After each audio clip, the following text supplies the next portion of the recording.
예, 욥기 27장 6절 말씀. 욥기 27장 6절 말씀.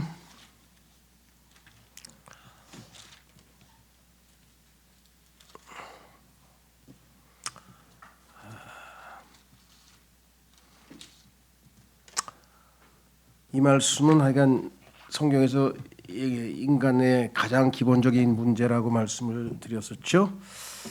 내용인즉 나는 나의 의를 굳게 잡나니 그것을 가게 하지 아니하겠노라. 내가 살아있는 동안만큼은 나의 마음이 나를 나무라지 아니하리라. 자기 의를 내세우는 사람들이죠. 창세기 3장에서 소위 말하면 카인도 마찬가지고 이스라엘 백성들도 마찬가지고 또 그리고 결국은 모든 인간은 다 하나님의 의를 선물로 받지 않고 자기의 의를 굳게 붙드는 아주 본질적인 잘못된 성향을 가지고 있다 그랬습니다. 그래서 욥기를 이해하는 열쇠 구절이라 그랬어요.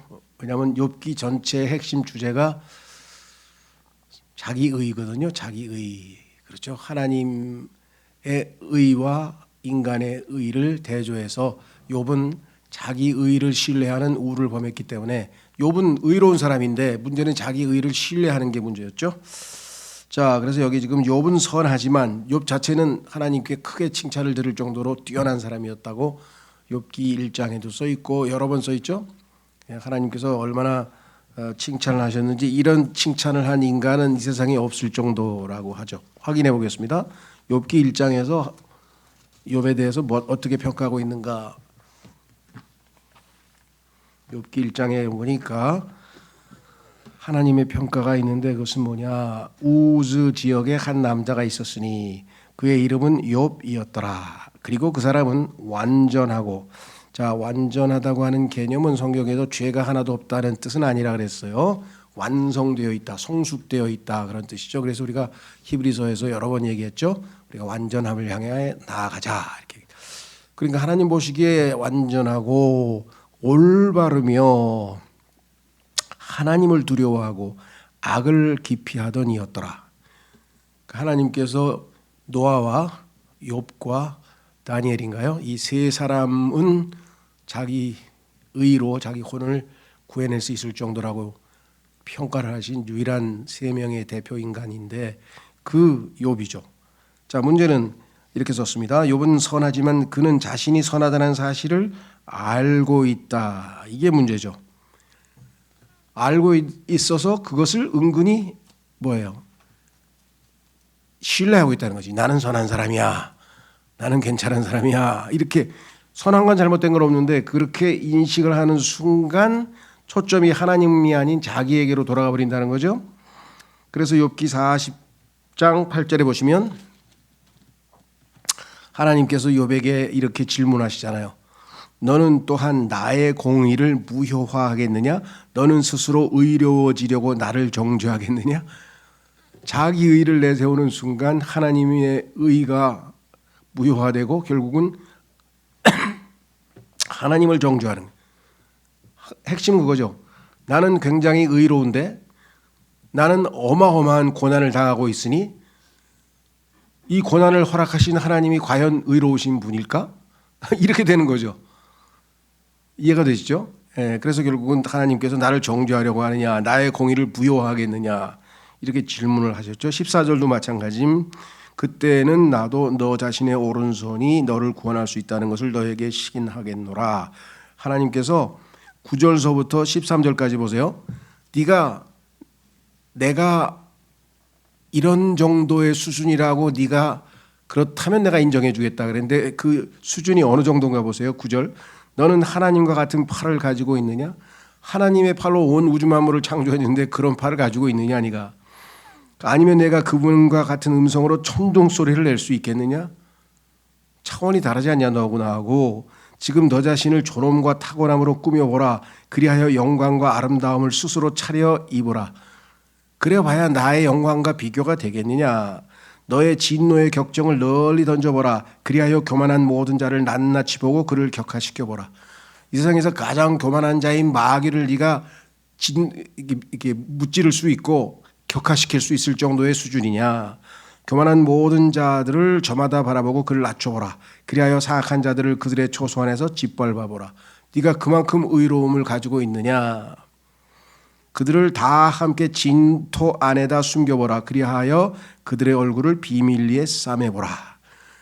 이 정도로 네가 이 세상에 있는 모든 교만한 자들과 죄인들을 다 심판할 수 있을 정도로 의로움을 갖추고 있다면 14절 그때는 나도 너 자신의 오른손이 너를 구원했다는 것을 너에게 신하겠노라.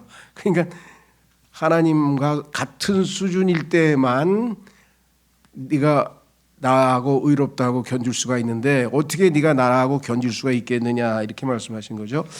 결국은 욥이 불의하다는 것이 아니고 욥은 의롭죠. 문제는 그가 자신의 의로움을 신뢰하고 있다는 것이.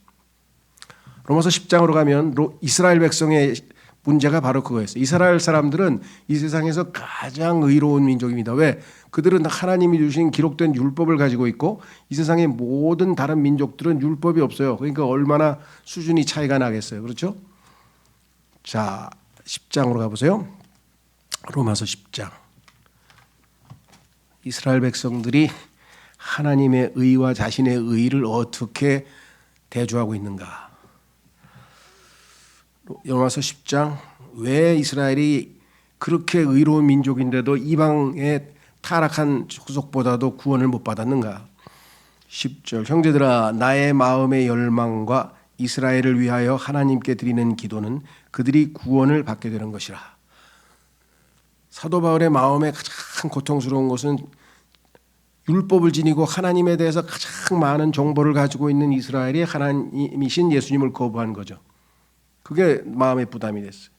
이는 내가 그들에 대해 확증하노니 그들이 하나님께 대한 열심은 말할 것도 없죠. 열심이 있으나 지식에 따른 것은 아니기 때문이다. 정확하게 올바른 지식에 근거해야 되는데 잘못됐다. 이는 그들이 하나님의 의에 대하여 무지한 채 하나님의 의에 대해서 무지한 채 그들 자신의 의를 확고히 세우려고 공들이면서도 그들의 자신의 의를 어디다 세우냐면 율법을 지키려고 그냥 얼마나 열심인지 몰라요. 하나님의 의에는 스스로 복종하지 않았기 때문이라. 하나님의 의는 예수 그리스도신데 이는 그리스도께서 믿는 모든 자에게 저마다 의를 위한 율법의 종결이 되시기 때문이라. 그렇죠. 그러니까 이스라엘도 그래서 욥은 이스라엘을 예표한다 그랬잖아요. 자신이 의롭다고 자신의 의로움을 내세우는 이스라엘을 예표하고 있는. 죄송합니다. 자, 그래서 하나님께서는 이 땅의 모든 인류의 풀지 못하는 수수께끼, 그것은 뭐냐면 왜 의인이 고난을 당해야 되느냐. 욥은 하나님께 최고의 찬사를 받은 의인인데 왜 이렇게 어마어마한 고난을 당해야 돼요? 그 의를 신뢰하고 하나님의 의를 무시했기 때문에 그래요. 그러니까 이 세상에서 보면요, 정말 뛰어나고 훌륭한 사람은 절대 하나님 안 믿습니다. 왜? 자기 의를 신뢰하기 때문에. 그렇죠. 그래서 성경에 뭐라 그랬어요? 고린도전서 1장으로 가보세요. 바울과 같이 물론 똑똑한 사람도 있지만 대부분의 예수님 믿는 사람들이 이 사회에서 보면 그렇게 인정받고 그런 사람들이 아니라는 거예요. 그런 사람들은 자기가 잘났다고 생각을 하기 때문에 자기가 잘났다고 생각하면 절대로 예수님을 안 믿어요. 그렇죠.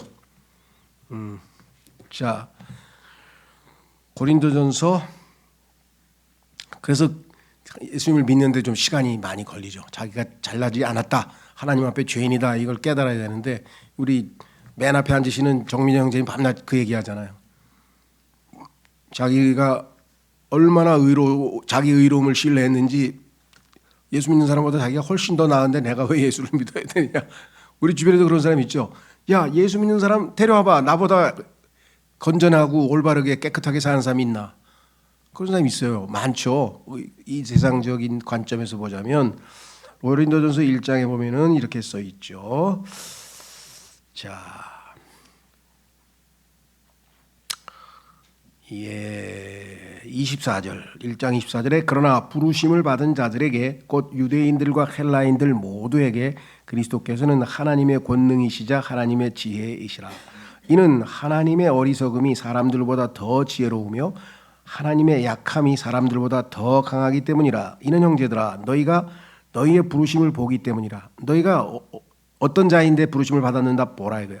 부르심을 받은 자들은 육체를 따라 지혜로운 사람들이 많지 않고 박사학위 받고 막 교수하고 막 이렇게 쟁쟁 똑똑하다는 사람 별로 없어.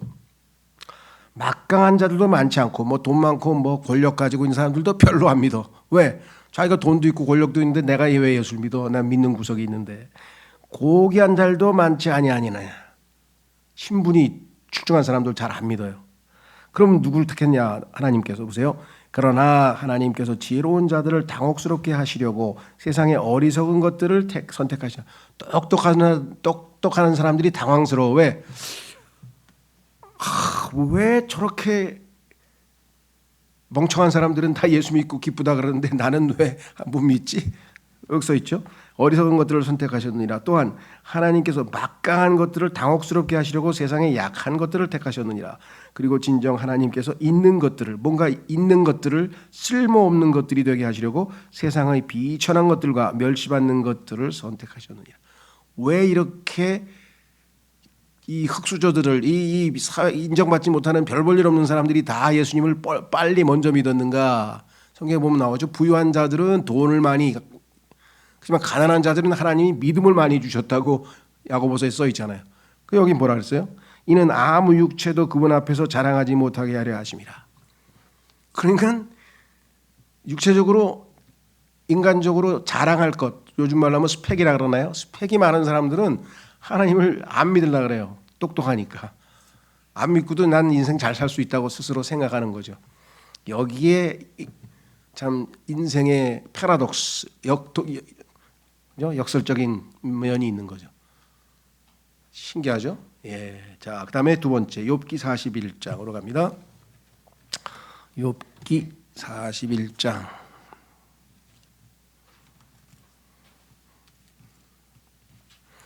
과거에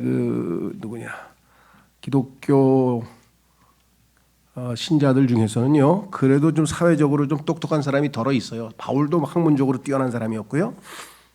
예전에 기독교계에서 그래도 존경받는 크리스찬들 중에서 몇 안 되는 사람 중에 하나가 이제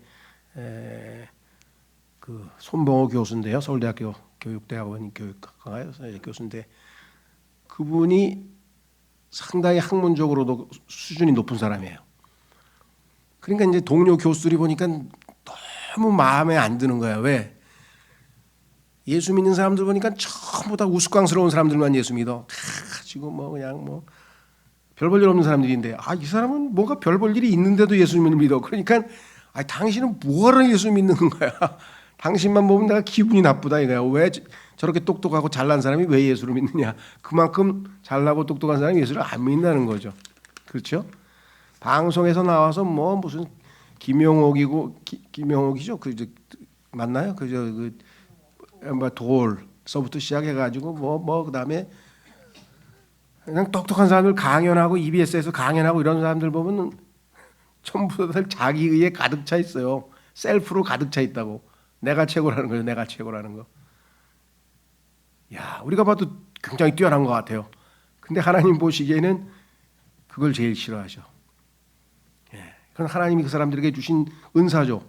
자기가 똑똑해. 자기가 한 게 뭐가 있어. 태어나 보니까 머리가 좋아서 좋은 환경에서 공부하고 그래가지고 잘나고 출세한 거지 지 힘으로 한 게 뭐가 있어. DNA 하나도 자기 힘으로 한 게 하나도 없는데 다 하나님이 주신 거 아니에요. 그렇죠? 예. 자, 욥기 41장으로 가시면 신기한 동물이 하나 나타납니다. 욥기 37장서부터 시작해서 38장서부터 시작해서 하나님께서는 이제 이 세상에 있는 저 셋째 하늘서부터 시작해가지고 둘째 하늘 그리고 이렇게 쭉 내려오면서 그 자신이 온 우주 만물의 주관자이고 창조주이심을 쭉 욥에게 알리기 위해서 질문합니다. 사자는 누가 먹이를 주느냐? 사자한테 먹이를 주는 분이 하나님이시라는 거예요. 그것뿐만 아니라 자연 현상에 대해서도 다 말씀하시잖아요. 그러다가 이제 눈에 보이는 이 물리적인 현상이 아니라 영적인 현상에 대해서도 너는 아무것도 모르지 않냐 이거죠. 근데 어떻게 네가 나보다 의롭다고 그러냐고 하나님께서 수준을 이렇게 좀 차이를 벌리시는데 그게 바로 41장에 나와요. 여기에 보면은 40장하고 41장인 40장에는 베헤못, 지난번에 베헤못은 설명했고요. 이번에는 리워야단이야. 리바야단. 41장 1절에 보면 너는 낚싯바늘로 리바야단을 끌어낼 수 있겠느냐.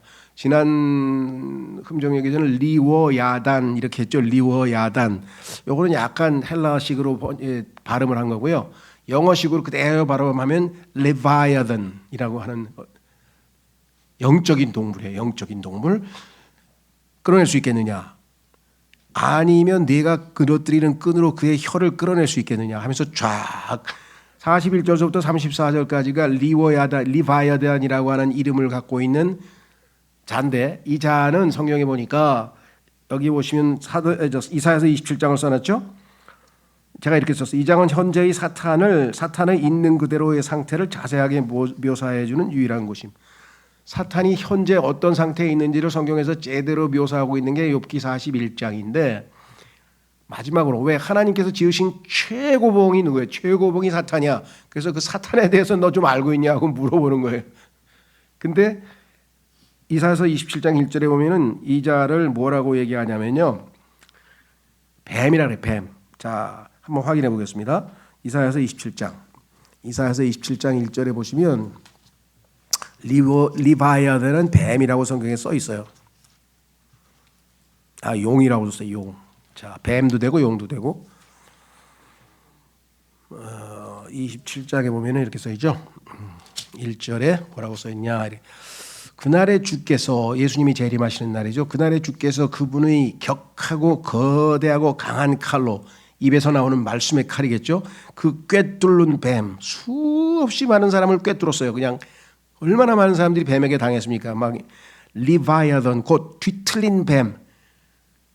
이 자는 똑바로 마음이 올바른 게 아니야. 마음이 그러죠. 우리 그죠. 저 사람은 왜 속이 뒤틀려 가지고 뒤틀린 사람 있죠. 그 뒤틀린 뱀 리바야단을 미벌하시리라. 그런데 그 자의 이름은 뭐냐? 그리하여 그분께서 바다에 있는 그 용을 살해하시리라. 용이라고도 하고 뱀이라고도 불리는 이 사탄에 대한 이야기를 지금 욥기 41장에서 쫙 설명을 했죠. 계시록 12장 9절에도 이 사람의 이 자가 이름이 용과 옛뱀이라. 옛뱀은 창세기 3장에서 나타났던 그 뱀이라 이 말이죠. 자, 그래서 이 자에 대해서 다 살펴볼 수는 없어요. 그럼 이제 여러분들이 살펴보고 싶으면은 욥기 강해, 예전에 아주 그 홈페이지에 가면 예전에 해놓은 욥기 강해에 가면 한 구절 한 구절을 그래도 비교적 자세히 설명을 했는데 그러면 뭐 1시간이 아니라 1시간도 더 가겠죠. 그래서 안 되겠고 몇 가지만 보겠습니다. 이 자에 대해서 한 두어 가지만. 자, 31절에 가면 그가 기품을 냄비처럼 끓게 만들었도다. 기품은 둘째 하늘과 셋째 하늘 사이에 있는 어마어마한 물이죠. 창세기 1장에 보면은 하나님께서 그 물을 둘로 나눠 가지고 위에 있는 물은 기품이라 그러고 아래쪽에 있는 물은 다 모아 가지고 이 지상에 바다가 됐잖아요. 그렇죠? 그러면 위에 있는 물, 즉 우주가 있어요. 첫째 하늘이 있고 둘째 하늘이 있고 둘째 하늘이 우주 공간인데 그 우주 공간을 넘어선 그 물이 있잖아요. 그렇죠? 셋째 하늘의 물. 자, 그래서 여기 보면 뭐라고 했냐면은요. 기품을 냄비처럼 끓게 만드는도다. 그는 지금 셋째 하늘에서 쫓겨나 지금 둘째 하늘에 있는데 그가 바다를 향유가 된 항아리처럼 만드는도다. 그가 자기 뒤에 행로를 빛나게 만드나니 누군가 기품을 백석이라고 생각할 것이다. 31장 42절을 읽으면요. 밤하늘에 있다고 알려지는 그 은하수, 어마어마한, 그렇죠? 은하수와 관련된 표현이에요. 그러니까 지금 마귀가 어디에서 어떤 모양을 하고 있는지가 성경에 여기에 게시되어 있는데 33절 땅 위에는, 이 자는 지금 땅 위에 있지 않죠? 땅 위에는 그와 같은 것이 없나니 그는 두려움 없이 지음을 받았느니라. 어느 정도로 두려움이 없습니까? 하나님과 비교보겠다고, 요즘 표현으로 하면 하나님과 맞짱을 뜨겠다고 해가지고 셋째 하늘로 올라가겠다고 의지를 다졌던 어마어마한 무모한 자죠. 그래서 써 있잖아요. 34절에 그는 모든 높은 것들을 바라보니라. 셋째 하늘을 바라보면서 거기 가가지고 하나님 자리에 앉겠다고. 그는 모든 교만한 자식들을 다스리는 왕이라. 이자보다 더 교만한 자는 없겠죠. 이게 원죄예요. 성경적으로 하면 원래 진짜 원죄는 뭐냐면 이 마귀가 하나님과 똑같아지겠다고, 하나님과 비교보겠다고 했잖아요. 확인해 보겠습니다.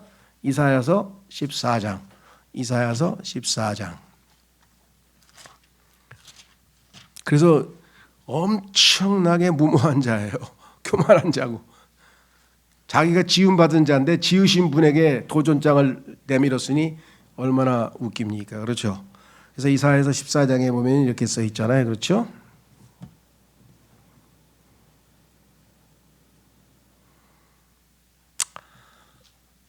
(12절) 오 아침의 아들 루시퍼야, 하나님께서 심판하는 거야. 너 루시퍼 아침의 아들 잘 들어.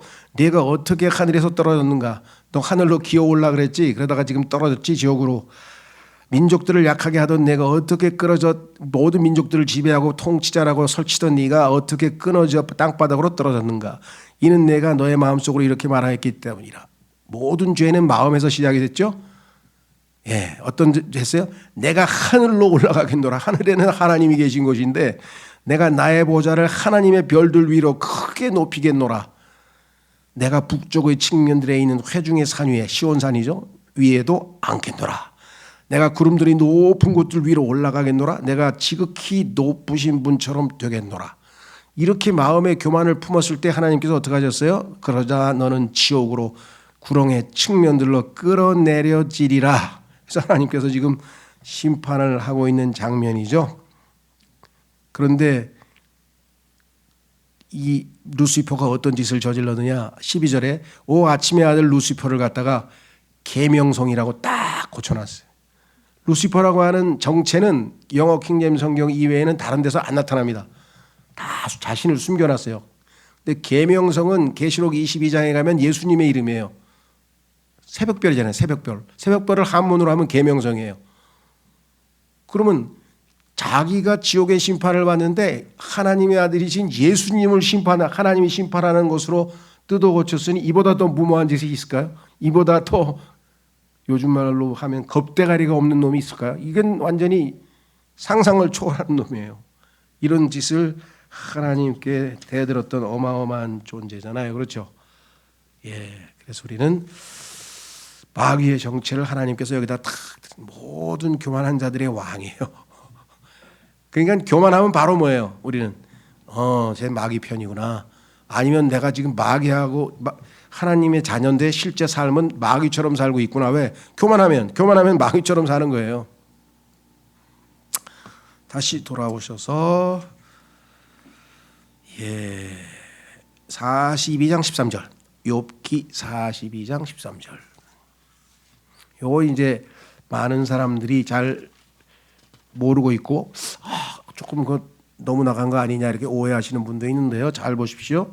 욥기 42장 13절에 보면은 회복된 욥의 모습에 그가 또한 7명의 아들들과 3명의 딸들을 두었더라 이렇게 돼 있어요. 근데 욥기 1장에는 뭐라고 돼 있나 한번 보세요. 욥기 1장에는 이렇게 써 있죠. 2절, 욥기 1장 2절. 그리고 그에게 7명의 아들들과 3명의 딸들이 태어났더라. 태어났다가 다 죽었죠. 다 죽어서 묻었는데 다시 또 부활해서 7명의 아들들과 3명의 딸들이 있더라. 여기서 태어났더란 말이 없어요. 우리는 욥의 아내가 어떻게 됐는지도 몰라요. 우리는. 그죠? 그러면 요즘 말로 하면 새장가를 갔다고 칩시다. 그러면 새장가를 가서 욥이 지금 아들 7하고 딸 3을 낳았을까요? 그게 아니에요. 태어났단 말이 없잖아요. 그렇죠. 더더군다나 10절에 보면은 욥의 사로잡힘을 돌이키셨더라. 욥이 누구에게 사로잡혀갔어요? 마귀에게 완전히 사로잡혀 있다가, 근데 이 사로잡혔다고 하는 것은 포로로 잡혀갔다는 얘기잖아요. 자, 유대인들은 언제 사로잡혀갔습니까? 바벨론으로 포로로 사로잡혀갔다 왔죠. 그러다 하나님께서 다시 되돌려 오셨죠. 그것은 이스라엘 백성들의 마지막 때의 환란 때의 환란 성도의 부활. 그래서 에스겔서 37장에 보면은 뼈에다가 하나님께서 바람을 불어가지고 숨을 불어넣어가지고 이스라엘 백성들이 민족적으로 다시 살아나잖아요. 로마서에서도 이스라엘 민족이 다시 회복될 거라 그랬잖아요. 그러면 이스라엘 민족을 상징하고 있는 욥의 가정은 어떻게 되겠어요? 당연히 부활을 해야죠. 그래서 욥의 딸들과 아들들은 정확하게 7명, 3명 다시 부활한 것이고, 이것이 이스라엘 민족의 부활을 성경에서 하나님께서 미리 여기에 그림으로 우리에게 보여주신 것이겠죠. 자, 그래서 여기 썼습니다. 이들은 원래 욥의 아들들과 딸들로 부활하였음. 10절에 사로잡히면서 돌아왔다는 표현에 주목할 것.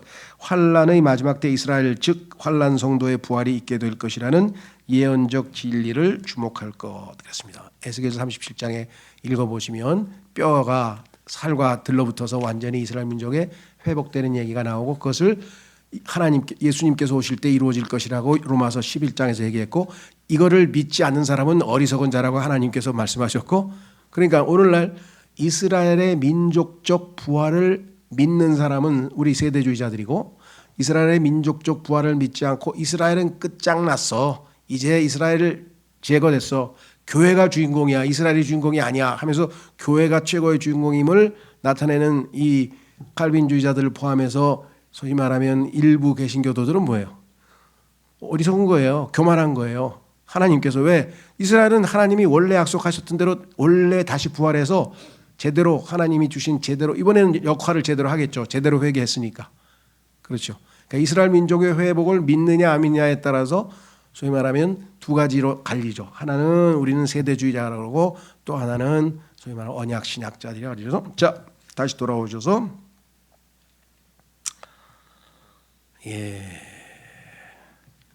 시편 7장 11절, 시편 7편 11절, 시편 7편 11절. 하나님께서 의로운 자를 판단하시는도다. 또 하나님께서는 사악한 자들에게 날마다 분노하시는도다. 사악한 자들에게 날마다 분노하시는 거는 뭐 우리가 좀 이해가 될 것 같은데, 또 어떤 사람들은 하나님이 너무 자비로우셔서 뭐 사악한 자들도 분노도 안 하신다고 막 이상한 소리를 하는 사람도 있어요. 그건 정말 성경을 모르는 사람들이죠. 뿐만 아니라 의로운 자도 심판하신다 그랬어요. 성경에 보니까 우리 하나님의 자녀들도 아들로서 심판을 받는다 그랬죠. 특히 고린도전서 11장에 보면은 주의 만찬 때에 그들이 잘못 판단하고 올바르게 주의 만찬을 행하지 아니하면 그들도 병에 걸리고 또 잠든 자도 많다. 그래서 심판하시는 장면이 나오죠. 그렇죠. 그래서 여기 보시면 여기 이렇게 썼어요. 모든 현대주의 설교자들과 신학자들과는 정반대. 이 사람들은 하나님께서 사랑의 하나님이기 때문에 심판을 안 한다고 이렇게 사랑만 베푸신다고. 그래서 나중에 어떻게 됩니까? 하나님의 사랑이 너무나 크시기 때문에 전부 다 지옥에 한 명도 안 보내고 다, 그래서 누구까지? 사탄까지 다 구원해 주신다는 거예요. 야, 그래서 그럼 선도 없고 악도 없고 진리도 없고 거짓도 없고 뭐 다 덮어버리면 얼마나 망상된 이야기들을 하고 있는지를 몰라요 지금. 그렇죠? 그러면서 그렇게 하나님이 사랑이 크신 분이라는 거야. 사탄도 다 품어주시고 용서해 주신다. 이거야 원 하나님보다 더 사랑이 많으신 분들도 많은 것 같아 이 세상에. 헷갈려. 자, 안타깝죠? 네.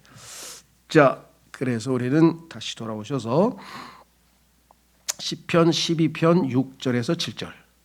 시편 12편 6절에서 7절은 왜 중요한가? 하나님께서 자신의 말씀들을 영원토록 보존하시겠다는 약속이 들어가 있어요. 만약에 이 세상 사람들이 얘기하는 것처럼 성경에 없음 그렇게 조금 빠져 있고 뭐 이렇게 그거는 다 그냥 인간이 실수로 베끼다가 필사하다가 지금 다 이렇게 그런 거지, 어떻게 인간에게 완전할 수가 있냐? 인간들이 한 건데 성경이 인간의 손에 의해서 지금 보존되어 온 겁니까? 전혀 아니죠. 하나님이 약속을 하셨고 하나님께서 약속하신 대로 1.1획도 오류가 없는 완벽한 성경이 인류의 공통어인 영어로 완전히 보존되어서 우리 손에 들려 있는 건데 그거를 못 믿는 거예요 이 사람들은. 그럼 하나님이 성경 보존하는데 개입을 안 하셨나요? 여기 개입하신다고 성경에 써 있네요. 자, 6절 주의 말씀들은 순수한 말씀들이라 흙도가니 안에서 정련되어 7번 정화된 은 같도다. 자, 은을 용광로에다 집어넣어 가지고 도가니에다 집어넣어 가지고 끓이면 뜨겁게 하면은 거기에 찌꺼기는 싹 빠지잖아요. 7번 하면은 싹 빠지고 완전히 100% 수분이 나오듯이 하나님 말씀도 그 7번의 정화 과정을 거쳤다. 역사적으로 보면은 그것이 얼마나 많은 과정을 거쳐서 그렇죠. 히브리어, 헬라어서부터 시작해가지고 라틴어 계속 이렇게 해가지고 결국은 영어 킹제임스 성경으로 완전히 딱 100% 순화된 7절 오 주여 당신께서 그것들은 앞에 나와 있는 뭐예요? 6절에 있는 주의 말씀들이죠. 주의 말씀들 그것들을 지키시리니 하나님이 아니 수십조 개의 별들도 지키시고 인간의 몸에 세포가 100조 개가 있어요. 내 안에 내 몸이 100조 개의 세포로 이루어졌는데 그것도 다 지키셔서 지금 아직도 살려놨는데 80만 단어를 못 지킵니까 하나님이?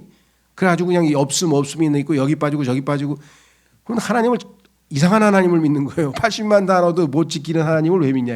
여긴 지킨다 그랬잖아요. 당신께서 그것들을 이 세대로부터 어떻게 해요? 영원토록 보존하시리이다. 그랬더니 이 약속을 없애기 위해서 사탄이 어떻게 했느냐. 오 주여 당신께서 그들이 누구냐면 이스라엘 백성이라는 거예요. 아니 6장 1절에 있는 그의 주의 말씀들을 가리키는 대명사인데 그것들을 그 말씀들을 그걸 갖다가 그들로 고쳐가지고 엉뚱하게 성경 보존하는 그것까지도 뜯어 고친 게 마귀가 한 엄청난 교묘한 짓이에요. 하나님이 약속대로 지켜진 성경이 우리 손에 있죠. 유일하게 킹제임스 성경만 이렇게 돼 있어요. 유일하게 루시퍼가 들어있는 성경이 킹제임스 성경이. 그러니까 하나님께서는 킹제임스 성경을 통해서 모든 것을 답변하시는 거예요. 하나님의 약속은 반드시 지켜졌다라고 하는 것을 우리에게 보여주시는 거죠. 자, 그 다음에 그래서 이렇게 썼습니다. 하나님의 영감에 의해 주어진 무한 성경은 7번 정화되었으며 오류 없이 보존되어 있음을 입증해 줌. 그것들을 5절의 가난한 자들과 빈곤한 자들이라고 오해함. 그것들이라고 안 해. 그들이라고 그 성경을 뜯어 고쳐가지고 누구냐 하니까 이스라엘 백성이라고. 이스라엘 백성 여기 왜 나와요 갑자기. 또는 5절에 가난한 자들 빈곤한 자들. 그러면 대명사가 바로 앞에 있는 명사를 받아야 되는데 6장 1절에 주의 말씀들을 받는 거죠. 자, 그 다음에 16장 4절. 16장 4절로 가면은 요즘에 16장 4절 보십시오. 주님께서 이 땅에 재림하시기 전에 적그리스도가 통치하는 시대에 있는 우상 숭배, 소위 말하면 제사 지내는 방법이 써 있는데요. 다른 신을 서둘러 좇는 자들의 슬픔들은 크게 늘어나리이다. 이 다른 신, 자기가 신이라 그러면서 다니엘서에서 말하는 것처럼 멸망에 가증한 것이 하나님의 보좌에 딱 앉아서 자기가 신이라고 얘기했잖아요. 저는 그들이 드리는 피의 음료 제물들을 바치지 아니하겠으며. 이때 하나님께 바치는 게 피의 음료 제물인데 유대인들은 포도즙을 짜서 하나님께 바쳤잖아요. 근데 이 자들은 어떻게 합니까? 목을 베는 거예요. 그래서 프랑스 혁명 때에 있었던 그 단두대라는 게 있었잖아요. 그렇죠? 그래서 엎드려가지고 단두대에서 목을 딱 베가지고 거기서 피를 받아가지고 하나님께 음료 헌물이라고 하면서 바치는 거죠. 자, 오늘날 어떻습니까? 로마 가톨릭 교회에서는 예수 그리스도 소위 말하면 소위 말하면 뭡니까? 미사 드릴 때 그 조그만 밀떡은 예수님의 진짜 살이라 그러고 이게 예수님의 진짜 살이라는 거예요. 동그란 밀떡을 딱 넣는 순간에 하나님께서 성령으로 이걸 예수님의 살로 바꾼대. 예수님의 살이고 그다음에 포도즙도 아니고 포도주. 이거는 용의 독인데 그 포도주가 예수님의 피라는 거예요. 근데 그걸 마시면 신약 시대에는 피를 마시지 말라고 성경에도 나와 있고 구약도 마찬가지인데 그럼 피를 마시면 어떻게 됩니까? 이건 우상숭배죠. 적그리스도. 그래서 여기 나와 있는 것처럼 뭐라고 얘기했는가? 피의 제물들을 바치지 아니하겠으며. 이 얘기는 뭐냐면 유대인들이 순교당할지언정 절대로 이 예배, 이 가짜 희생 제물을 바치지 않겠다라고 하는 것이겠죠. 그래서 순교당한 자들이 나중에 이제 결국은 계시록 6장 9절에 보면 우리를 언제 복수를 해주시냐 하면서 기도하는 장면이 나오잖아요. 그들의 이름들을 제 입술에 올리지도 아니하겠나이다 그랬습니다. 그래서 이렇게 썼어요. 가톨릭의 미사가 보여주는 인육 제사를 경고함.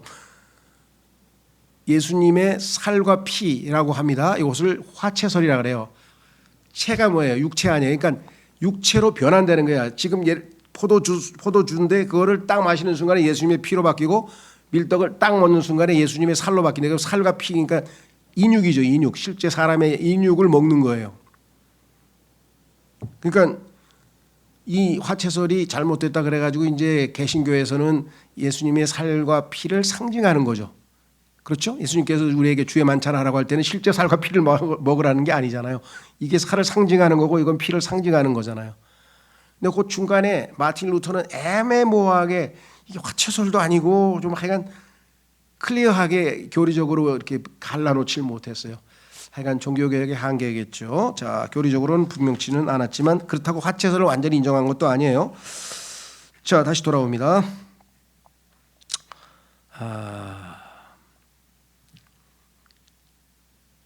실제적으로 여러분들 구약 시대에 짐승을 그 제물로 바칠 때 어떻게 해요? 목을 베 가지고 피를 다 흘리잖아요. 피를 다 쏟잖아요. 그다음에 침례인 요한 어떻게 됐어요? 침례인 요한 목베. 그래서 그 누구야? 그 목을 베 가지고 그 모가지를 달라고 그 헤로디아가 자기 딸에게 얘기했잖아요. 그게 다 우상 숭배에 연관이 돼 있는 거죠. 다시 돌아오면 시편 19편 2절에서 5절. 시편 19편은 성경에서 아주 또 중요한 구절 중에 하나인데요. 왜냐? 여기에 하나님께서 자기 자신을 계시하시는 방법이 나와요. 하나님은 우리 인간의 힘으로는 알 수가 없어요. 보이지도 않고 접근도 안 되고 거룩하시고 의로우셔서 인간의 힘으로 아무리 사람들이 찾지도 않지만 하나님이 계신지도 모르니까 인간이 찾는 하나님은 우상들이죠. 자기의 말을 들어줄 그런 가짜 신을 찾는 거잖아요. 그 성경에서 하나님을 찾는 자가 하나도 없다고 로마서에 써 있잖아요. 진짜 하나님을 찾는 사람은 없어요. 그럼 뭐예요? 하나님이 죄인들을 찾아오시는 거예요. 시편에 써 있잖아요. 우리를 왜 찾아오십니까? 인간이 하나님을 안 찾으니까 아담이 하나님을 찾아갔어요. 하나님이 아담을 찾아왔어요. 아담은 이미 도망쳤는데 죄 짓고 도망쳐가지고 숨어버렸는데 하나님께서 찾아왔죠. 하나님이 인간의 몸을 입고 찾아오신 분이 예수 그리스도세요. 아담이 가죽옷을 입혀주려고 자신의 옷, 자신으로 우리를 옷 입히셔서 구원해 주시려고 찾아오신 분이 예수 그리스도시죠. 그래서 두 가지예요. 자, 하나님이 자기 자신을 알려주셔야 되는데 첫째는 눈에 보이는 자연만물, 하나님의 창조물. 그죠? 예를 들면 우리는 모나리자라고 하는 아주 신비한 미소를 띠는 그 그림을 보고 뭐예요? 야, 레오나르도 다빈치라는 사람이 정말 대단한 사람이구나. 어떻게 이렇게 멋진 그림을 이렇게 얘기하잖아요. 그렇죠? 또 이 자연 세계 뭐 아마존 강이니 아니면 저 무슨 이과수 폭포니 아니면 뭐 이런 또 빙하니 뭐 막 그다음에 저 몽블랑이니 뭐 어마어마 하늘의 별 뭐 이런 거 다 인간이 보면 다 뭐예요? 하나님을 안 믿는 사람도 자동적으로 하나님이 누구신지 모르지만 야, 이거 조물주가 도대체 하면서 조물주라는 말을 쓰지만 어쨌거나 누군가가 이걸 창조했다는 생각을 할 거 아니에요. 그러죠? 예. 그런데 그거 가지고 구원을 받을 수 있냐? 그건 아니에요. 하나님이 계신다는 것을 알 수 있죠. 그러면 이거를 일반 계시라고 하는 거예요. 하나님이 자기를 일반적으로 알려주시는 거예요. 그러면 인간이면 모두가 다 하나님이 계시다는 걸 알아. 그러면 두 번째는 하나님께서 구원의 방법은 어떻게 가르쳐 주시는가? 그것은 기록된 말씀으로 우리에게 알려주신다 이거예요. 그래서 이것을 특별 계시라고 그래요. 특별한 방법. 뭐냐면 기록된 말씀. 이게 하나님의 말씀이죠. 그래서 그 시편 119편에 그 두 가지가 딱 정결되어 있어요. 첫 번째는 일반 계시, 두 번째는 특별 계시. 그래서 하나님은 자신을 만천하에 다 알려주셨어요. 근데도 빛이 임하셨는데 어둠을 사랑하는 자들이 빛을 피해서 도망가가지고 죄 속에 숨어가지고 하나님을 찾지를 않는 게 문제가 생기는 거예요. 자, 그다음에 여기 19장에 보시면 2절하고 지금 우리가 찾으려고 하는 게 뭐냐면 부터 5절인데요. 보세요. 하늘들이 하나님의 1절부터 하늘들이 하나님의 영광을 선언하나이다. 또 궁창이 그분의 손으로 하신 작업을 보여주나이다. 이게 아까 얘기했던 자연계시 일반계시죠. 낮은 낮에게 연설을 하고 밤은 밤에게 지식을 보이나이다. 그렇죠. 낮에 새벽에 아침에 빨갛게 물든 태양이 떠오르죠. 예수 그리스도의 재림. 밤에 빨갛게 빛을 하는 태양이 저물죠. 예수 그리스도의 초림. 지금부터 몇천 년 동안 예수님의 초림 재림을 하나님께서 계속 증언하고 있어요. 그것들의 음성이 들리지 않는 언어도 없나이다. 그것들의 어구가 온 땅에 걸쳐 나갔고 그것들의 말들은 세상의 끝에 다다랐나이다. 그것들 안에 그분께서 태양을 위한 장막을 세우셨나이다. 태양, 재림하시는 예수 그리스도, 장막절에 내려오시는 예수 그리스도. 5절, 태양은 그의 침실에서 나오고 있는 신랑 같고 신랑이 예수님이고 예수님이 태양이고 태양은 장막절에 이 땅에 내려오신다. 강한 남자같이 경주에서 달리시기를 크게 기뻐하나이다. 예수님께서 이 땅에 오실 때는 강한 남자로 와서 모든 것들을 심판하시죠. 자, 그래서 우리는 이 구절에서 태양은 예수 그리스도의 모형이고요. 떠오르는 태양은 재림, 지는 태양은 초림. 재림은 장막절에 이루어진다고 했죠. 그래서 예수 그리스도의 초림과 재림이 여기에 나와 있어요. 자신을 알려주실 때. 자, 그 다음에 16장 4절 우리가 먼저 했네. 했죠. 16장 4절 했어요. 12장 6, 7절은 19장 했지 지금. 죄송합니다. 예. 그 다음에 22장으로 가보시면 이게 또 엄청나게 아주 신기로운 내용인데 시편 22편은 성경에서 유명한 죄송합니다. 메시아 시편이라 그래요. 왜냐? 시편 150편 중에서 메시아 시편이라는 이름을 붙여주는 시편들이 여러 개가 있어요. 왜? 내용이 예수님에 대한 얘기니까. 그래서 이건 메시아 시편이다. 어떻게 할 수 있는가? 보세요. 시편 22편 1절 나의 하나님 어찌하여 당신께서 저를 버리셨나이까. 이거 예수님께서 십자가에서 마지막 순간에 하신 말씀이잖아요. 예수님께서 왜 이걸 인용하셨을까요? 이게 바로 예수님이잖아요.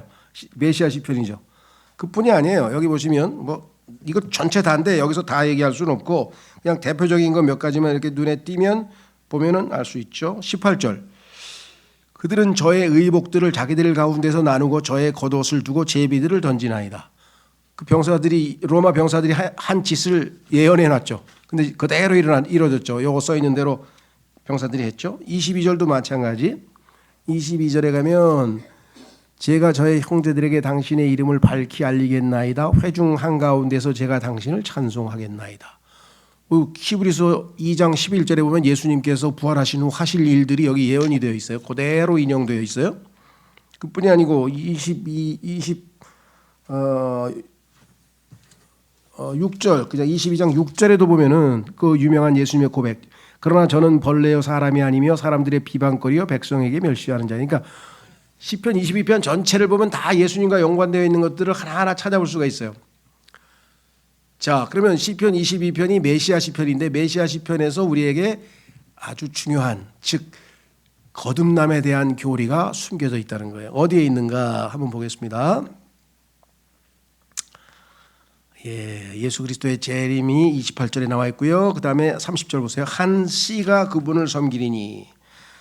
예수님을 섬기는 한 씨가 있어요. 그 씨는 아브라함의 씨라고도 알려져 있는 씨인데요. 그 씨는 뭐라고 되어 있느냐 여기 써 있네요. 그것이 주께 한 세대로 간주되리이다. 씨는 생명과 관련되어 있죠. 그러면 세대도 태어난 자들 누군가가 낳은 자들을 세대라고 한다 그랬죠. 그러면 마태복음 1장 1절에 예수 그리스도의 세대라. 그렇죠. 예수 그리스도의 세대. 그 다음에 뭐예요? 아담의 세대들의 책이라. 그건 어디에 써 있어요? 창세기 5장에. 그러니까 창세기는 아담의 세대들에 관한 책이 구약 성경이고 예수 그리스도의 세대, 구원받은 사람들을 얘기하는 것이 신약 성경이고. 그러니까 성경에는 세대들의 책이라고 구약에는 복수로 되어 있어요. 왜? 다 죽으니까 1세대 죽고 2세대 죽고 3세대 죽고 그게 다 죽으니까 예를 들면 저는 어디다 가야 시대 무슨 수로왕에 73대 막 이렇게 써요. 족보에 보니까.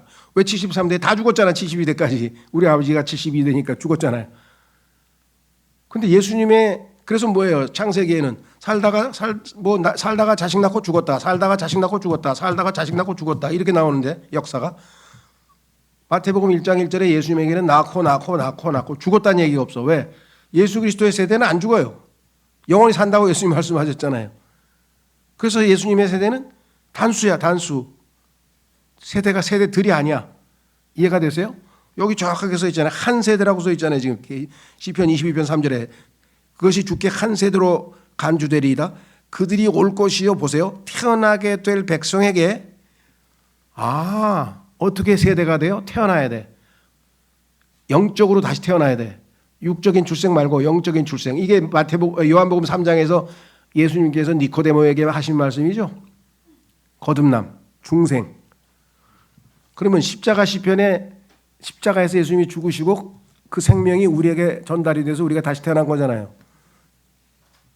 얼마나 신비스럽습니까? 여기에 딱 우리에 관한 언급이 나오죠.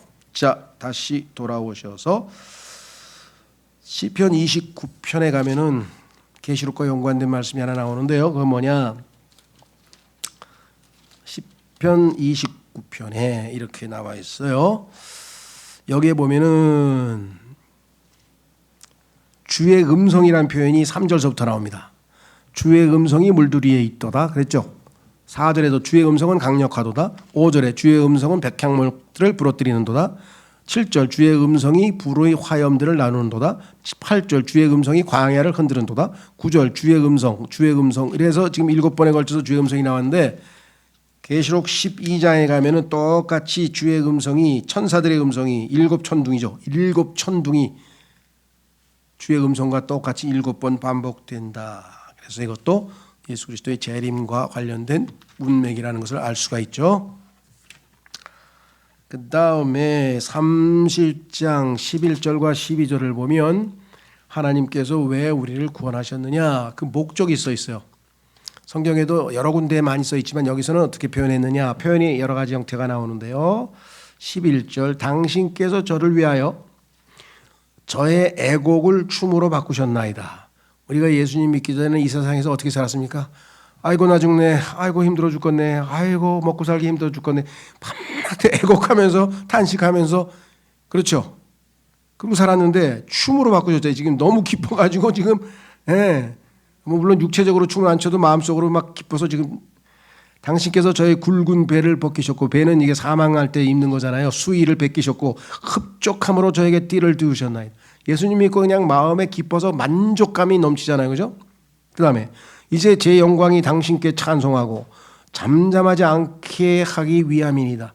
하나님 예수님이 나를 구원하셔서 하나님이 나를 사랑하셨습니다. 하나님께서 나를 사람은 여기저기 가서 간증하죠. 오 주의 나의 하나님이여 제가 당신께 영원토록 감사들을 드리겠나이다. 영원토록 감사드리기 위해서 우리를 구원하셨다 이 말이에요. 어디 가든지. 자, 그 다음에 시편 39편 5절. 시편 39편 5절. 여기는 참 인간의 실체가 적나라하게 나와 있어요. 인간의 실체. 인간이 아무리 폼을 잡아봐야 보세요. 뭐라고 얘기하는지. 하나님께서 이제 뭐라고 고백을 했느냐. 3절 나의 마음이 내 안에서 뜨거워졌나니 성령 충만해가지고 내가 사색에 잠기는 동안 불이 타올랐도다. 그때 내가 나의 혀로 말하였도다. 주여 저로 하여금 저의 끝과 저의 날들의 분량이 어떠한지 알게 하여 주소서. 제 인생이 얼마나 길지 얼마나 되는지 좀 알게 해주소서. 이는 제가 저 자신이 얼마나 연약한지 알고자 함이니이다. 인간이 얼마나 연약한지 제가 알고 싶습니다. 5절 보소서 당신께서 저의 날들을 벌써 금방 기도 응답 받았네. 얼마만큼 되냐 그랬더니 저의 날들을 손의 너비만큼 되게 하셨나니. 우리 인생이 손바닥밖에 안 돼. 손바닥. 요거 하나님 보시기에 손바닥밖에 안 되는 게 우리 인생인데 그래서 어떻게 했어요? 그런즉 저의 세월은 80년, 90년, 100세 뭐 요즘에 뭐라 그러나요? 9988인가요? 99세까지 팔팔하게 살자 그러는데 팔팔하게 무슨 팔팔하게 골골 살지. 아니 팔팔하게 해서 살면 살겠어 진짜. 그렇죠? 99세라도 팔팔하게만 삶을 살겠는데 이게 뭐 75세만 돼도 골골한데 무슨 팔팔하게 살아. 팔팔하게 살기는. 그렇잖아요. 너무 웃기잖아요. 그죠? 자, 어쨌거나 여기 보니까 뭐라 그래요? 깨달았지. 그런즉 저의 세월은 당신 앞에 없는 것 같네. 하나님 보시기에는 하루를 천년같이 생각하시는 분 앞에서 무슨 손바닥만한 80년 100년이 날도 아니잖아요. 그냥 잠깐 눈 감다가 보니까 깽 인생 끝나버렸다는 모세도 고백하고. 그렇죠. 그럼 뭐라 그랬어요? 진실로 자신의 가장 좋은 상태에 있는 모든 사람이 최고의 상태에 놓여 있는 인간이 저마다 전부 헛될 뿐이니. 그러니까 모세도 뭐 사도 바울이 성령 충만한 상태에 있다 해도 하나님 보시기에는 nothing, not 아무것도 아니야. 그냥 하나님과 비교할 수가 없잖아요. 그 성경에 나오죠. 네가 나하고 어떻게 비교할 거냐. 말이 안 되잖아요. 그렇죠? 그러니까 인간에 대해서 하나님은 이렇게 평가하는데 인간이 뭔가 됐다고 생각하는 순간 그게 아까 자기의, 자기 교만 그게 욥의 문제라는 거죠. 그렇죠? 자, 그래서 여기 나오네요. 인간의 전적 부패를 보여줌. 인간이 완전히 부패했기 때문에 하나님 보시기에는 이건 아무짝에도 쓸모없어요. 그죠? 자, 더러운 걸레라 그래. 더러운 걸레.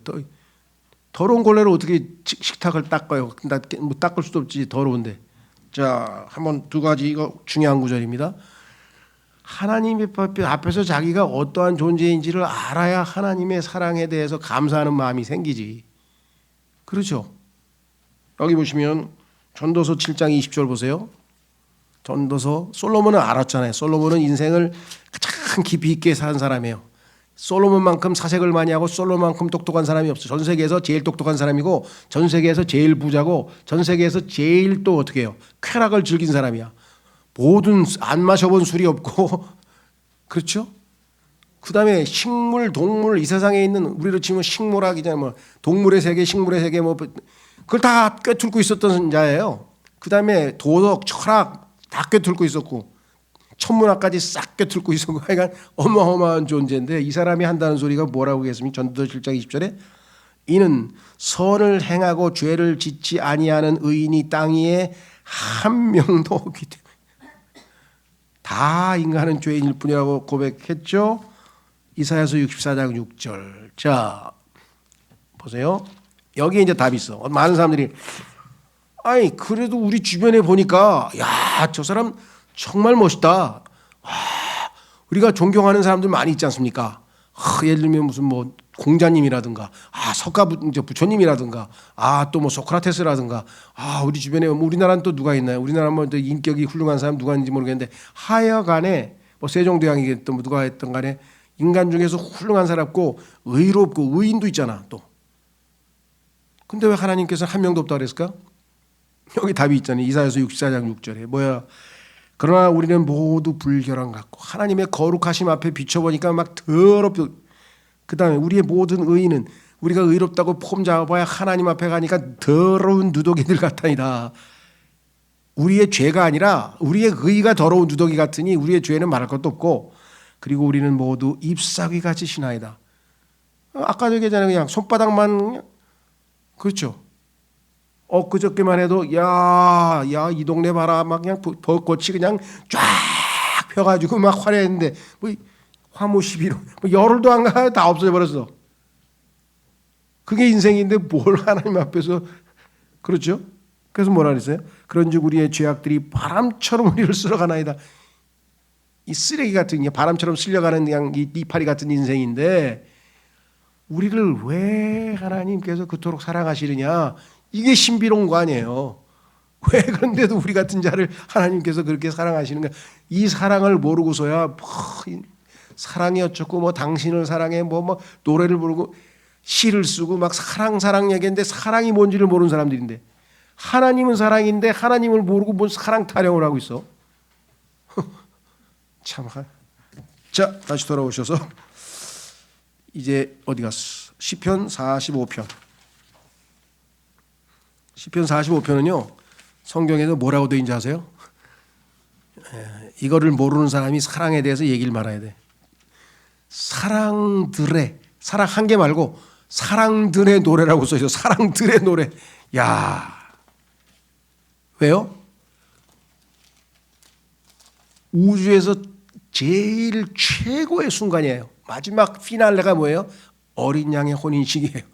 어린 양의 혼인식에 대한 얘기가 써 있고요. 그 혼인식에서 신랑의 모습이 혼인식을 끝내고 이제 지상으로 내려와서 신부를 대동하고 와서 왕에 등극하려고 하시는 늠름하신 아드님의 모습을, 혼인식에서 아드님과 신부하고 딱 서 있는데 아드님의 모습을 보면서 아버지가 축하 시를 쓰셨어. 아들을 축하하는 시를 쓰신 게 시편 45편이에요. 아버지가. 자 보세요. 주가 그의 기름 부은 자에게, 하나님께서 아들이죠. 아들에게 기름 부었잖아요. 아니야, 이거 시편을 쳐야 되는데 이상한 걸 폈네. 제가 이래요 요즘. 시편을 펴야 되는데 엉뚱한 걸 펴놓고. 시편 45편의 제목을 한번 보세요. 뭐라고 제목 써 있나? 쇼사님에 맞추어 악장에게. 요거는 이제 뭐 음악적인 설명입니다. 코라의 아들들을 위해서 썼다. 자 보세요. 마스킬이라고 하는 음악, 요즘은 장르가 있죠. 무슨 뭐 발라드가 있고 뭐가 있고 하듯이 마스킬이라는 방식으로 이제 사랑들의 노래야. 사랑들의 노래. 내 마음이 좋은 소재로 시를 읽고 있노라. 이게 내가 누구냐 보니까 밑에 하나님이야. 하나님이. 어떻게 알아요? 자 보세요. 6절에 보면은요, 하나님께서 자기의 아들에게 이렇게 썼다라고 히브리서에 인용이 되어 있어요. 히브리서에 보면 하나님이, 아버지가 아들에게 이렇게 말했는데 뭐라고 했어요? 하나님이, 아들도 하나님이니까, 오 하나님이여 당신의 보좌는 영원무궁하나이다. 당신의 왕국의 왕홀은 의로운 왕홀이니이다. 이제 왕으로 임명됐으니까 당신께서는 의를 사랑하시고 사악함을 증오하시나이다. 그러므로 하나님 곧 당신의 하나님께서는 당신께 희열의 기름을 부으시어 당신의 동료들보다 우위에 두셨느라. 당신의 하나님이 아버지고 당신도 하나님이고 하나님이 하나님. 신기하죠? 예수님은 아들인데. 그렇지. 그런데 성경에 보니까 이사야서 9장에서는 예수님의 아들인데 아들의 이름이 뭐예요? 아버지야. 그러니까 아버지하고 아들이 같다는 거야. 오, 이상하다. 이상한 게 아니에요. 신비로 우리가 우리의 이해를 넘어서는 거야. 이해가 안 되는 거예요. 이건 믿음으로 알 수 있는 것뿐이죠. 자, 그래서 시편 45편은 이렇게 설명했습니다. 어린 양의 혼인식을 보여줌 하나님의 가족. 성경에 보니까 하나님의 모든 가족이라는 표현이 에베소서 3장 15절에 나와요. 처녀들이 있고요, 손님들이 있고요, 후궁들이 있고, 왕후들이 있고, 신랑의 친구들이 있고, 신부가 있고, 그리고 신랑 자신이 있어요. 구약의 이방인들, 요거 이제 7개를 설명하면 이렇게 이름이 붙어 있는데 그 7개가 뭐냐? 구약의 이방인들, 율법 이전, 그다음에 율법 하의 유대인들, 그다음에 양심 시대 이방인들, 그리스도의 신부 우리 교회 시대, 환란 때 이방인들, 환란 때 유대인들, 천년왕국 성도들, 그리고 신랑, 이렇게 해서 총 7그룹과 신랑까지 포함해서 8 이렇게 됩니다. 이건 뭐 시편 45편에 대해서는 지난번에 설교도 했었고요. 또 여러 번 얘기를 했었죠. 자, 그 다음에 시편 48편 2절. 시편 48편 2절에 보면은요, 지금 현재 하나님께서 계신 위치를 알 수가 있어요. 어디 계신가? 방향이 북쪽에 계신다. 북쪽에. 보세요. 주께서는 위대하시니 우리 하나님의 도성과 그분의 거룩하심의 산속에서 대단히 크게 찬송받으셔야 하는도다. 북쪽의 측면들에 있는 시온산. 이 시온산은 히브리서에 보니까요, 이 땅에 있는 시온산이 아니고 예루살렘에 있는 시온산이 아니고 하늘에 있는 시온산이라 그랬대요. 예루살렘도 이 지상에 있는 게 아니고 하늘에 있는 게 있잖아요. 그러니까 땅에 있는 거는 다 모형이죠. 모형. 성전도 하늘에 있잖아요. 다 모형. 자, 곧 위대하신 왕의 도성은 자리 잡고 위치가 아름다운 온 땅의 즐거움이로다. 이렇게 쭉 써 있죠. 자, 그래서 하늘에 있는 새 예루살렘이 있는 위치를 알려줌. 북쪽의 측면들에 있는 시온산은 이 세상에 있지 않음. 이 북쪽의 측면들을 타고 올라가서 거기에 하나님과 비기려고 도전했던 자가, 아까 읽었던 이사야서 14장 아니에요. 그곳에 이르고자 했던 자가 하나님의 별들 위에 있고자 했음을 주목할 것. 그래서 히브리서 12장에 보면은 요 하늘에 있는 시온산이라고 써 있죠. 그래서 성경에 보면 하나님께서 북쪽에 계신다는 표현이 곳곳에 나와요. 근데 놀라운 것은 남쪽은 편안하고 안락하고 따뜻한 곳으로 우리가 항상 예표돼 있고 성경에서도 그렇고 우리도 있잖아요. 따뜻한 남쪽 나라 그러잖아요. 북쪽은 항상 뭐예요? 고난이 있는 곳이고, 그렇죠? 높은 곳이고 힘든 곳이고. 그런데 항상은 하나님 어디 계세요? 북쪽에 계세요. 신기하죠? 안락함과 느슨함과 게으름. 요게 이제 마귀가 우리를 살살 꼬여내는 거예요. 내일도 성경 공부하겠습니다만 하여간 이 아브라함이 남쪽으로 내려갔을 때 이집트 가가지고 자기 부인도 그냥 잘못하면 팔아먹을 뻔했고 팔아먹었지 사실은. 하나님이 다시 데리고 왔지. 그보다 아비멜렉 조금 성령 충만해가지고 막 기분이 막 업됐을 때 마귀가 또 낚아채가지고 다시 또 남쪽으로 내려가가지고 이번엔 또 아비멜렉한테 지금으로 지금 팔레스타인이에요. 지금 하마스 그 팔레스타인 왕한테 가가지고 그냥 누이라고 그래가지고 또 그렇죠. 따뜻한 남쪽은 우리를 아주 미혹시키는. 자, 그래서 북쪽에 하나님이 계신다고 성경에 북극성 방향이라 그랬죠.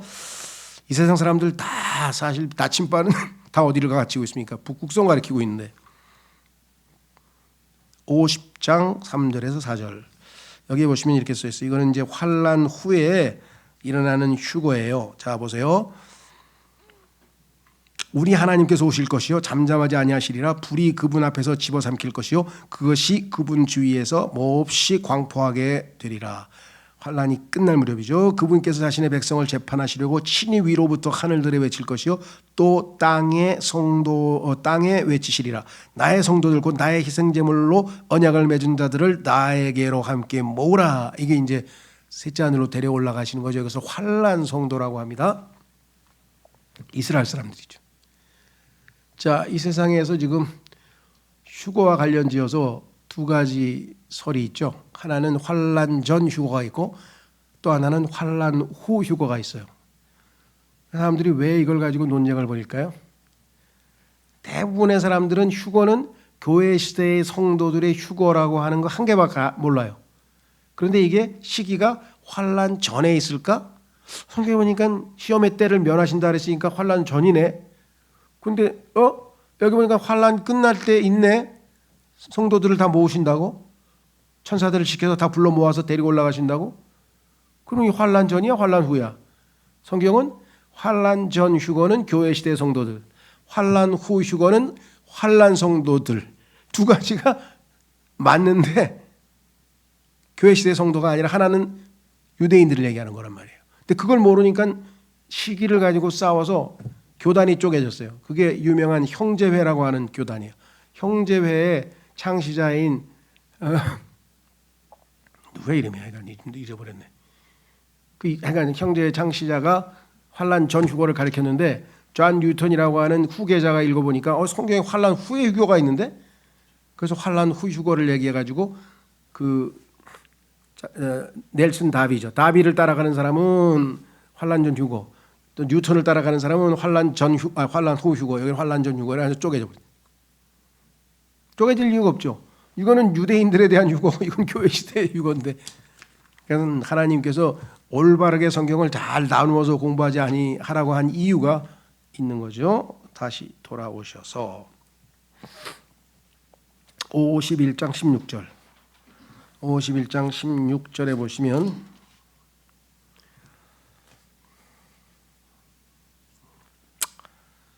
다윗이 아시다시피 그 밧세바와 간음을 저지르고 나서 하나님께서 예언자 나단을 보내가지고 그 죄가 다 들통이 났죠. 그래서 자기가 당신입니다. 그래가지고 그냥 거기서 하나님 앞에 회개 기도하는 내용이에요. 그러니까 시편 51편은 회개 기도로 가장 유명한 시편이죠.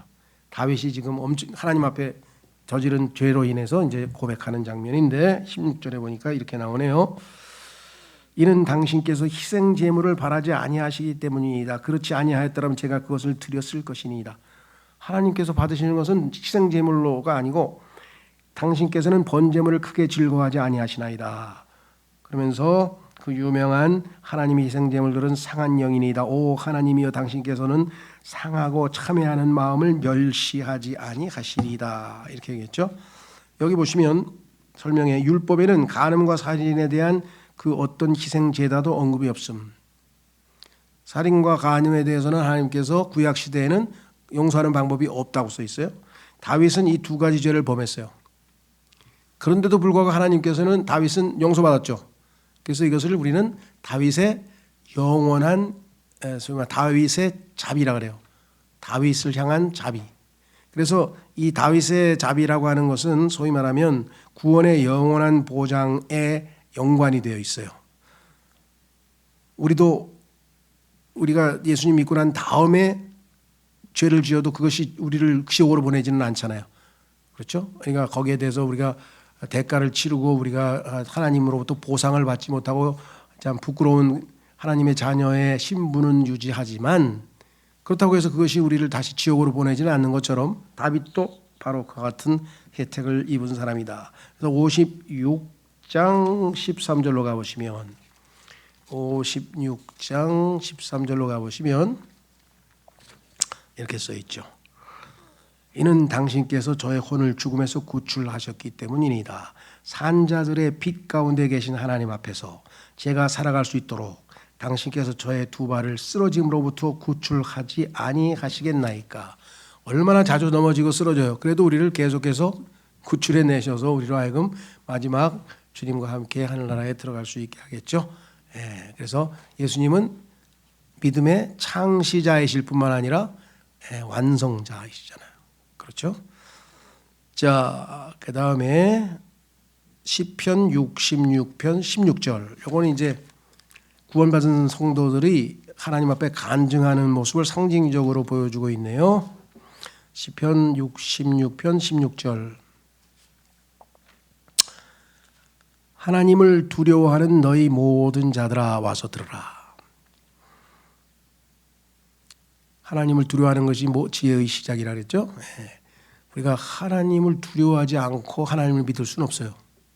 하나님이 얼마나 두려우신 분인 줄 알았는데 그 하나님께서 나에게 얼마나 선을 베푸셨는가를 알 때 그제서야 비로소 뭐예요? 하나님의 진정한 사랑을 아는 거죠. 그렇죠?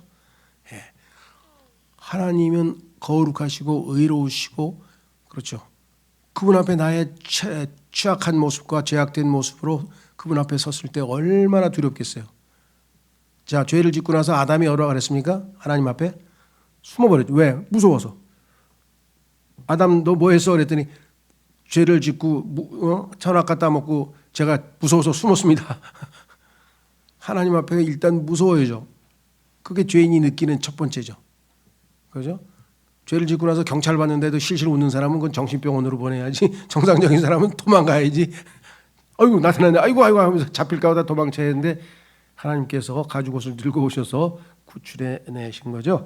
자, 그래서 66장 16절 보겠습니다. 하나님을 두려워하는 너희 모든 자들아 와서 들으라.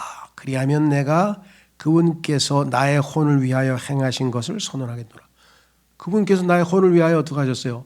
자신의 생명을 대속물로 내어주셨잖아요. 자기 자신을 대속물로 내어주신 것. 그것이 우리 그리스도인들의 제일 핵심적인 간증이죠.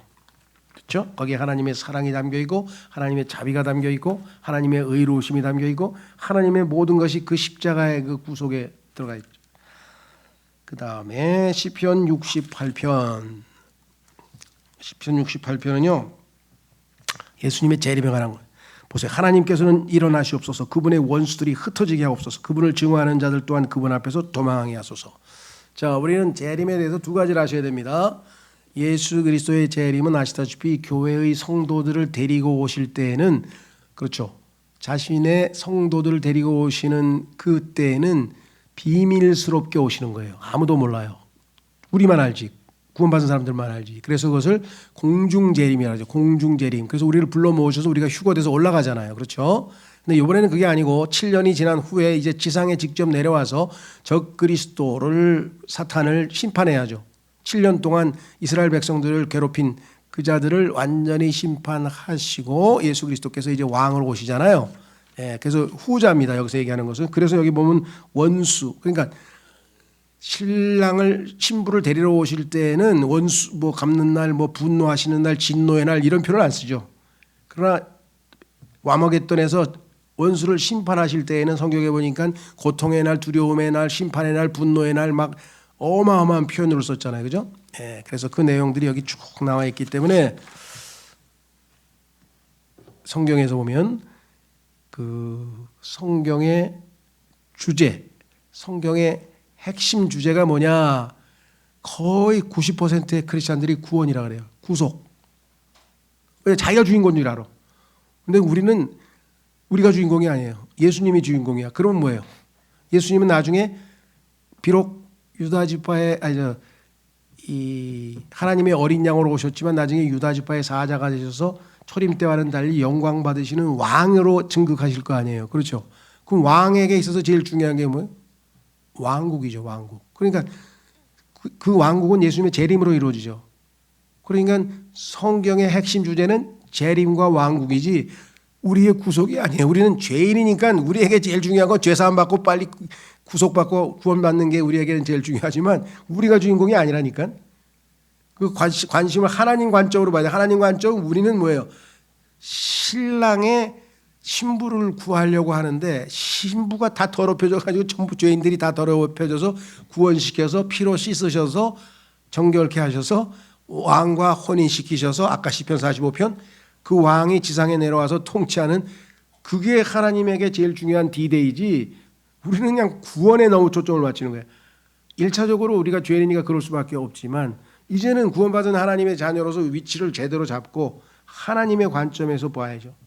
그래서 여기 지금 보시면 시편 전체가 계시록 14장, 이사야서 63장, 요레엘서 2장, 계시록 19장 다 예수님의 지상 재림을 나타내고 있습니다. 그래서 예를 들면 9절 보세요. 68장 9절에 보시면 몇 개만 보겠어요. 이 샘플로. 왜 이게 재림이냐? 오 하나님이여 당신께서 비를 넉넉하게 보내셨으니 이로써 당신의 유산이 지쳤을 때 당신께서 그것을 확고하게 하셨나이다. 당신의 유산은 이스라엘 백성들이고요. 자 여기 보시면 비를 넉넉하게 보냈다. 환란 때 후 3년 반, 즉 대환란 기간에는 3년 반 동안 엘리야의 기도를 통해서 구약에서 가뭄이 있었듯이 모세와 엘리야가 기도하고 그래서 결국은 3년 동안 가뭄이 있을 거 아니에요. 3년 반 동안. 그렇죠? 그러니까 예수님의 재림 때에는 비가 내리는 거죠. 그 다음에 8절로 가면은 땅이 흔들렸고 예수님 재림 때 지진이 일어나죠. 하늘들도 하나님의 면전에서 떨어지니 온 우주에 막 천체가 막 뒤흔들리죠. 심지어 시나이산 자체도 하나님 곧 이스라엘 하나님의 면전에서 요동하였나이다. 그래서 예수 그리스도의 재림의 여정. 자, 예수님께서 어디로 내려오냐?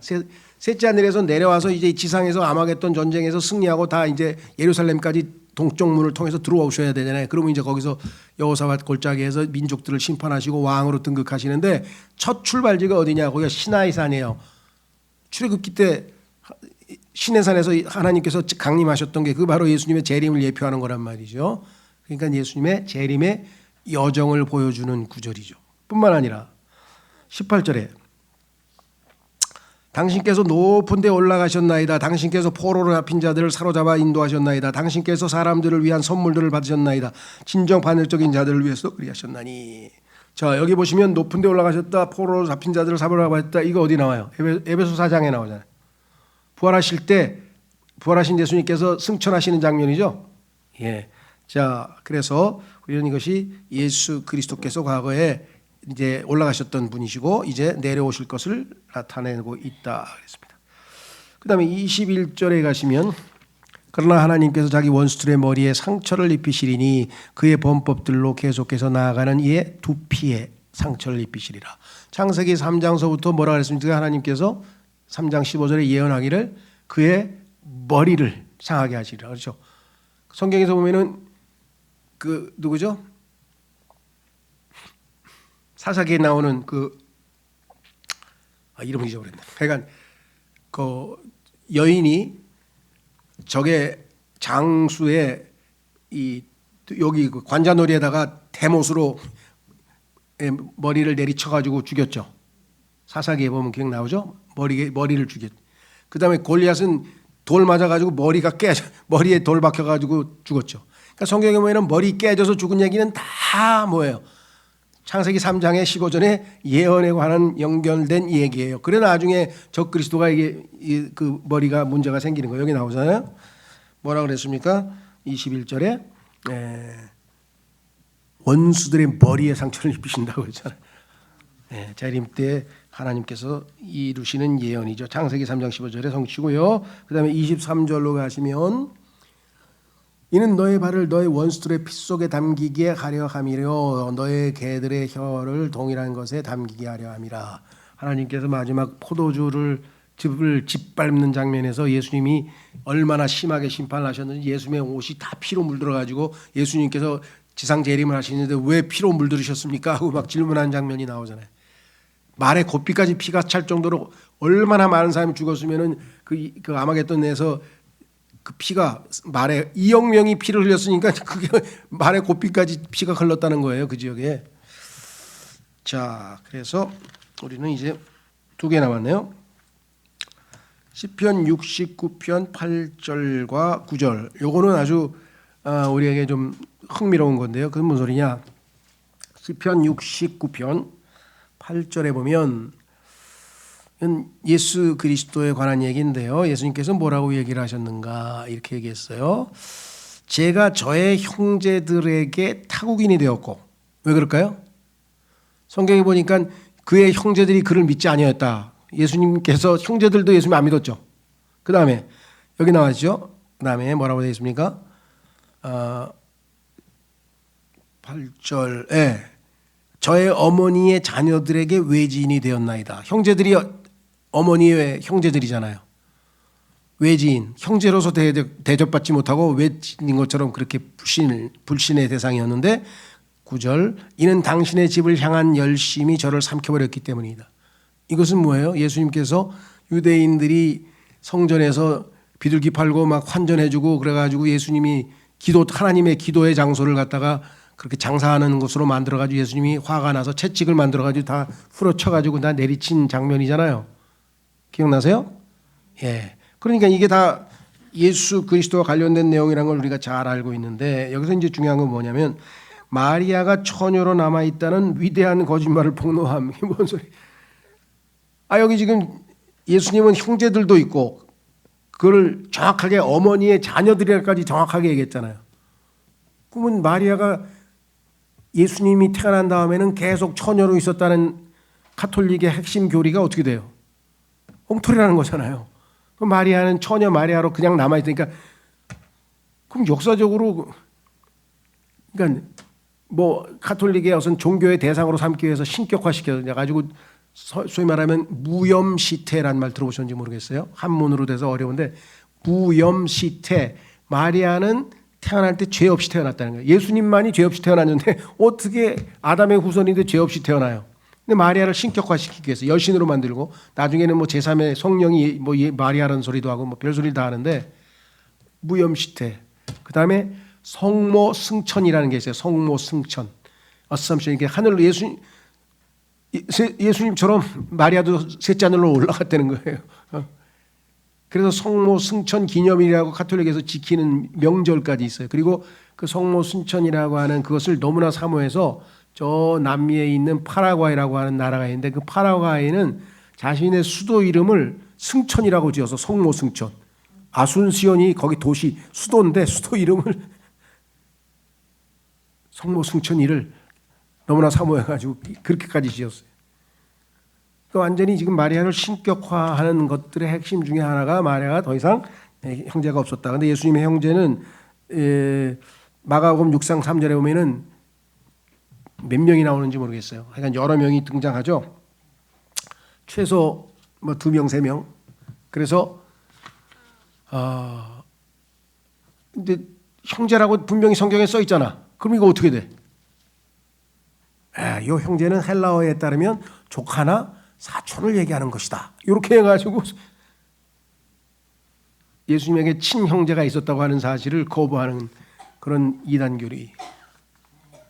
성경을 뜯어고치는 거죠. 그 다음에 마지막 71편 시편 71편에 보면 요거 이제 소위 말하면 나이 드신 양반들 시니어라죠. 시니어 그룹. 요즘에 뭐 시니어를 위해서 뭐 여러 가지 뭘 대책을 세워야 되는데 왜냐? 우리나라는 이미 무슨 사회? 초고령. 그렇죠. 고령화가 진행이 되다가 65세가 전체 인구의 20%, 5분의 1이 되면 그런 사회를 이미 고령 사회가 넘어가서 초고령 사회가 된 거예요. 그러면 이제 10년 있으면 우리나라는 인구의 30%가 이제 10명 중에 3명이 다 65세 이상 노인이 되는 거야. 그러니까 그 고령화가 얼마나 빨리 진행이 되는지 일본은 20%에서 30% 될 때까지 20년 걸렸는데 우리는 지금부터 10년 후에 35년이면 10년이잖아요. 10년 만에 고령화가 이렇게 진행이 되는 거예요. 500만 명이 그러니까 지금 1000만 명인데 고령화 인구가 65세 이상이 이제 10년 있으면 1,500만이 되는 거예요. 그러니까 노인들만 사는 나라가 되는 거예요 이제. 그렇죠? 예. 그 성경에 그런데 노인들을 위로하시기 위해서 그런지 하나님께서 시니어를 위한 말씀도 써놓으셨네. 여기 보세요. 참 감사하죠. 시편 71편이 바로 그 얘기입니다. 그래서 지금 나이든 자신에 대해서 하나님께서 돌봐달라고 하는 기도가 여기에 나오는데 그렇죠? 여기 보면 어디에 나오느냐 쭉 내려가다가 9절에 보니까 나오네요. 그죠? 노년에 저를 버리지 마소서. 난 늙었다고 하나님 버리지 말아 주십시오. 저의 힘이 쇠하는 때에 저를 버리지 마소서. 얼마나 아주 실질적인 기도입니까? 그 다음에 16절로 가서 제가 하나님의 힘으로 가겠나이다. 제가 당신의 의를 곧 당신의 의만을 언급하겠나이다. 오 하나님이여 당신께서는 저의 어린 시절부터 저를 가르치셨나이다. 이 늙을 때까지 계속 가르쳐 주셨습니다. 또 지금까지 늙을 때까지 저는 당신의 경이로운 역사들을 선언하였나이다. 18절 오 하나님이여 제가 늙고 백발이 된 지금도 저를 저버리지 마소서. 제가 당신의 힘을 이 세대에 알릴 때까지 당신의 권능을 장차 오기로 되어 있는 모든 개개인에게 알릴 때까지 그리 하소서. 그랬습니다. 소리가 하여간 하나님께서 우리 아마 초고령 사회를 미리 내다보시고 쓰셨는지 잘 모르겠습니다만 그렇습니다. 예, 그래서 오늘은 여기까지 했습니다. 다음 시간에 하는 데까지 하고 그 다음에 또 9월 달에 가서 좀 더 이어가고